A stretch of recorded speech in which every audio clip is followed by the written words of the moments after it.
Hi, my name is Dawn Figueroa and I work at the Arts Center, ArtMaking at Home.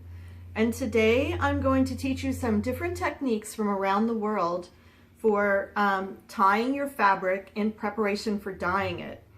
And I know it's pretty cloudy and ashy out right now, but we're hoping Saturday to be out in front of the Arts Center with a vat of indigo dye.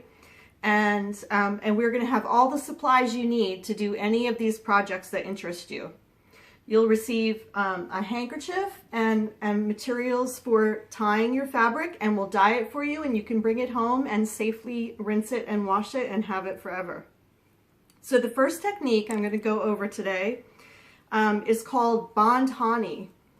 Bandhani, as you can imagine, it's from India, and the word means band and tie. So what we do is we take a stick, a small stick, and I'm going to pucker the fabric, and then I'm going to take a small rubber band and wind it around. So this is a trickier project. This is maybe for, maybe not for little kids, but maybe for bigger kids and older people. After it's tied, then you just gently slip the string out and you can create a pattern with it. And the end result can look something like this. So it makes a nice, you can get a nice pattern out of it. In traditional bandhani, they leave the rubber bands in until the fabric is completely dried, and then it also has a puckering effect. So the next project is from Japan, and it's called Caillou Ketchi. And you take a piece of wood, you can take a stick or a block of wood, and you can see this one I've used before.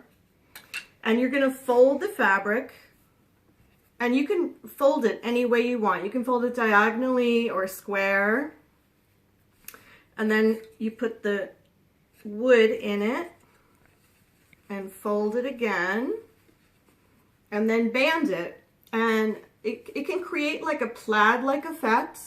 And I like to use different size rubber bands for this one, and you can band it with as many or as few as you want. Just make sure that it stays in place. And then after that one is done, here's an example of what this might look like after it's all done. All right, and the next one is a rock tying technique that's used in West Africa and Ethiopia. And this one I think is really good for all ages, and it's fun, it's easy, and it produces lots of interesting designs. And the other nice thing about it is when you're submerging your fabric in the dye, it helps it stay to the bottom, which is good, because then it doesn't float up to the top. So it gets sufficiently saturated with the color. And you can use different size rocks. So you just take your rock, wrap it up, and you can use different size rubber bands too to get more white or less white showing. And you want to make sure that it's tight enough in there. And so I went all the way around with this one, and not quite all the way around, all the way halfway around. And this is what the end result was.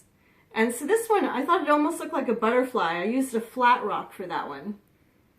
But as you can see, it's a great way of making designs, and this one is good for, and you could just pick up rocks from around the house to do it. So, weather permitting, I hope you all join us on Saturday for our indigo dyeing project out in front of the Arts Center. We'll be out there at 12:30, and we hope to see you.